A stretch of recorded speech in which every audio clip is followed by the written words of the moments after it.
Hey, we're O-Town, and make sure you check out our boy David Duane. What's going on, everybody? Thank you for tuning back into On Air with your one and only rock star on the mic, David Duane, in the place to be right here, right now. We've got pop recording group O-Town with us. Yes, O-Town from Making the Band brought us the hits Liquid Dreams, All or Nothing, We Fit Together, Skydive, Chasing After You, Empty Space. Oh my goodness. And they're currently on their summer tour right now. And they've got a brand new project called Part 1, which is their EP, which was a Kickstarter EP that has been doing so well. And the guys are joining with us. What's going on, guys? What's up, man? How you doing? What up? Doing great. Well, I gotta say, welcome everybody. Jacob's been on the show, so I just wanted to say, it's great to have all of you be able to chat today. Thanks so much. Yeah, no problem, man. Glad we could do it.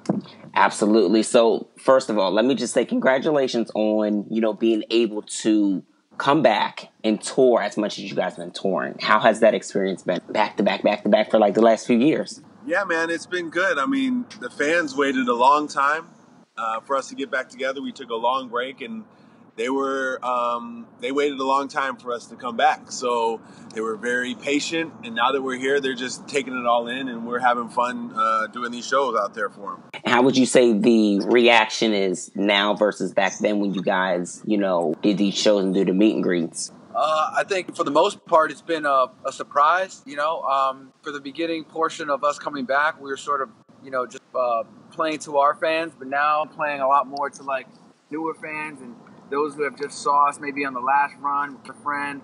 And so there's just a lot of new faces, and it's exciting because even late in our career, we feel like we're building momentum and reaching out past our initial fan base. Right. And how important is that to reach out past your initial fan base? Using like social media and creating an opportunity where you can do that. How important is that? I mean, it's always important. But at this point, we're just trying to if you're coming to the show, we're going to make sure you have a good time. And if you're spending money to come be one of our VIPs, we're going to make sure you have an amazing time. We're just trying to treat our fans as good as possible. They've been so good to us. Right. And I feel like you guys do that a lot. Like, take the time out to have great time with your fans. Like, even creating more meet and greet opportunities, like before a show, after the shows like that. Like, you guys make an effort. And a lot of artists don't understand this. You have to connect with your fans. You have to be on social media. You have to engage, because not even just we've got to make money. We've got to make money. Ding, ding, ding. If you aren't engaged, there's no way that you can make money. And then people aren't going to be a fan of you because they don't see you engaging and they don't see you delivering. And it's a full-on relationship at this point, too, because our fans funded our last record. We know most of them by name personally.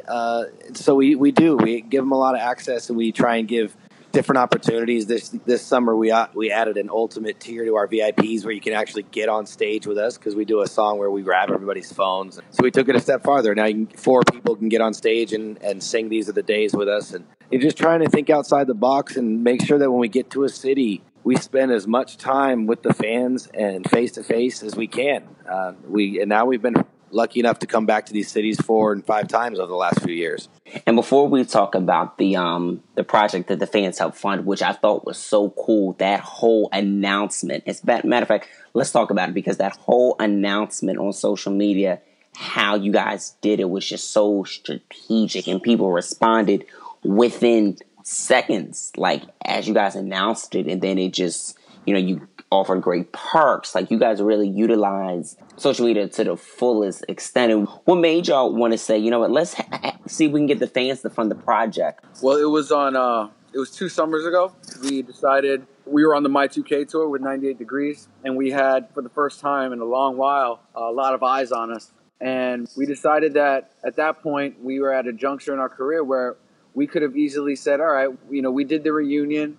Let's, we committed to each other. We fulfilled that commitment to each other, and let's move on. But we had so much exposure over that tour, and the response was so dense that we decided, okay, if we're going to do this again, we're going to let the fans tell us if we should or not.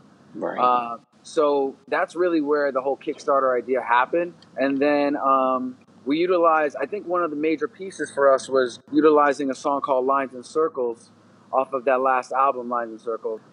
It wasn't a single, but what we did was we put a video to that, a fan video basically that showed us as a group, our bond with one another, and then our bond with our fans and our interaction. And we used that sort of as for lack of a better term, a commercial, and that really connected and allowed to give us momentum moving into the Kickstarter campaign. And then obviously, just like Twitter exploded with that, and we had one of the owners of Kickstarter back our project.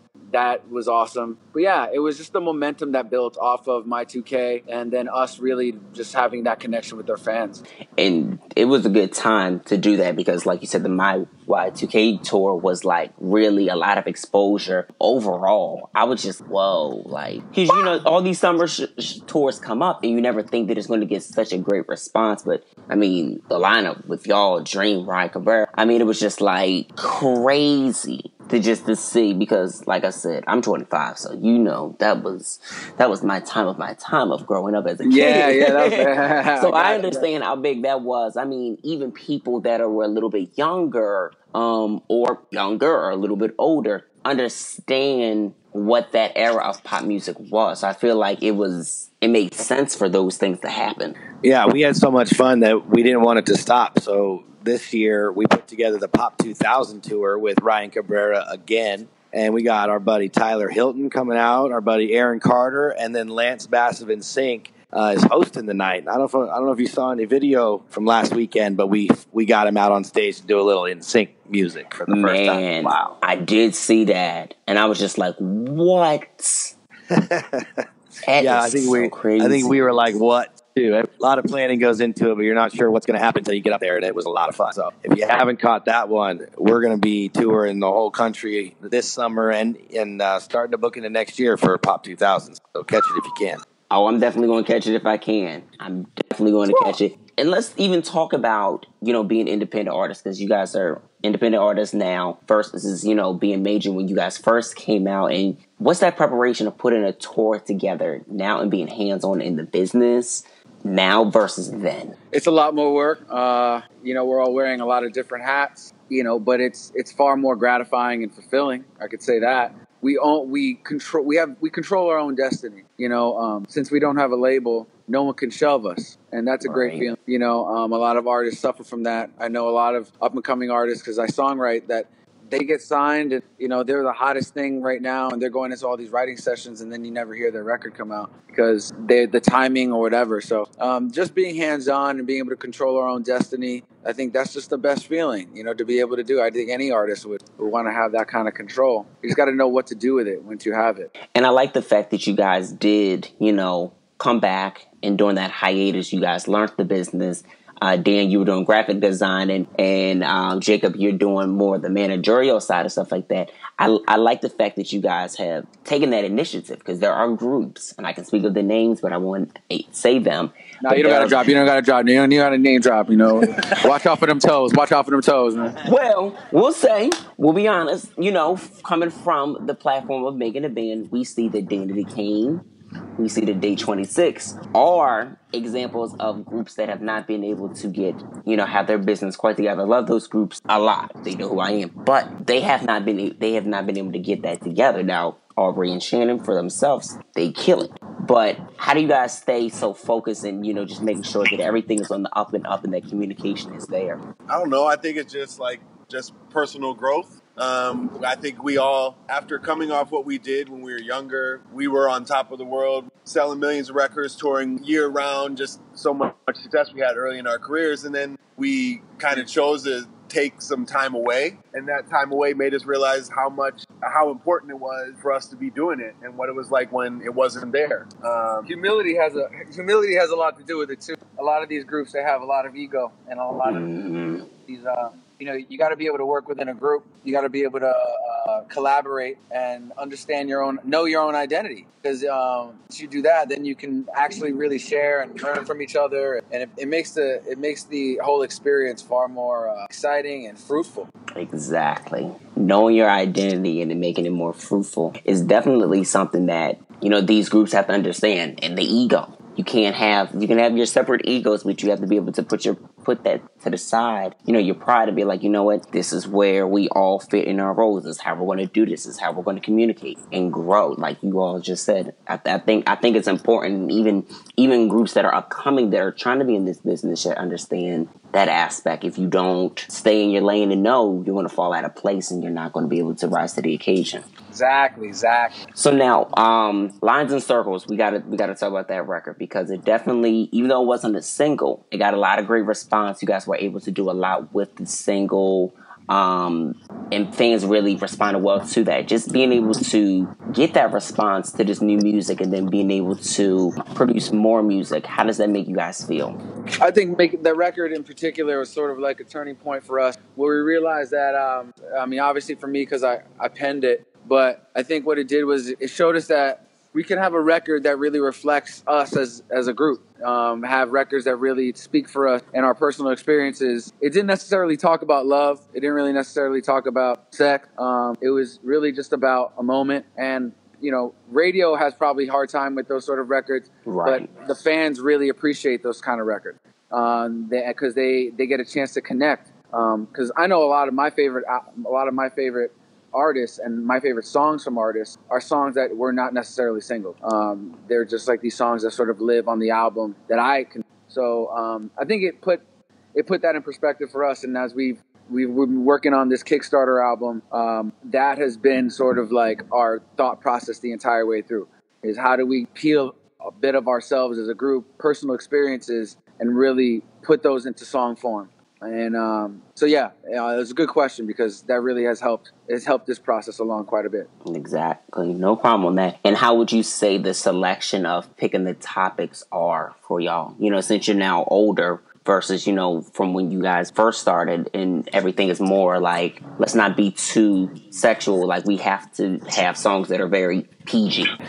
Well, I don't really think our songs were too PG back in the day. They were sugar-coated. yeah, innuendo. And the same now. We're adults. We kind of ride the line. When we want to talk about sex, we do. And when we have life experience, like Lines and Circles, we can go that way as well. We're not really topic specific. And some of our songs are just about a party and having fun. We've got some breakup songs in there for you depressed people out there. Something for everybody. And I think that's what's great about the new music and even the old music. Y'all had something that's for everybody. And I think that's what counts, especially in this day and age. We need music where we can connect whatever genre. And I feel like even with Cut the Cord from the latest project, I feel like it's a reality record. People can connect with situations like that because sometimes you got to cut that cord. Yeah, that one was very personal. When we were writing songs, at least I try to write songs that can have multiple meanings to whoever's listening. And for that time, for us, although it might have sounded about a relationship, it wasn't a love relationship. For when I wrote it, I was writing it about cutting the cord with labels and the music business and moving on as independents. But a lot of people take that and they bring it into their own personal life about how they have to cut the cord with a relationship or with whatever, but that's how you connect with those people. Is you just try to do something that is specific to a certain moment for you, but also broad enough that other people can relate to. Yeah, and you do have to cut the cord in business when things aren't right, and I think that's the hardest thing that as fans, people don't understand. They'll be like, oh, why aren't they working with that manager anymore? Why aren't they working with that PR? They were so great. The label did everything. But it's like there's moments where you have to cut that cord. No matter how much the work might have been great or it wasn't great, there are so many different various reasons for cutting the cord. And, it's a life experience, whether it's a relationship or a business. Absolutely. Man, every time we get a chance to talk, it's been awesome. I got to tell you this. Unfortunately, we got to cut the cord on this interview because we're getting really close to the venue. But dude, thank you so much for allowing us on the show. Thank you so much for being so open to the project, and we definitely feel your support, bro. Absolutely, definitely. Got to say thanks to y'all for continuing to do music, and hopefully everybody will get tickets to the shows. They need to get tickets to the show. Like Pittsburgh is tonight. Philly is tomorrow. Like, check O-Town out on tour, y'all. What are y'all doing if you're not checking them out? And they got to get the latest EP, Part 1, which is on iTunes and all digital platforms, too. Yeah, man, amazing. Thank you so much. No problem. But before we let y'all go, let the fans know where they can follow all things O-Town, like as far as like your social media is concerned. Well, they can follow us at O-Town Official on Instagram, Facebook, Twitter. At O-Town Official, you're going to find us. And if you want to check out the Pop 2K tour, you could check out, the Pop 2000 tour, excuse me. Go to www.pop2000tour.com for tickets and VIP. We want to see y'all on VIP because VIP is way too much fun, okay? Yep, get y'all VIP. Don't miss out. The experience of a lifetime. I've seen it. Hey, we're O-Town, and make sure you check out our boy David Duane.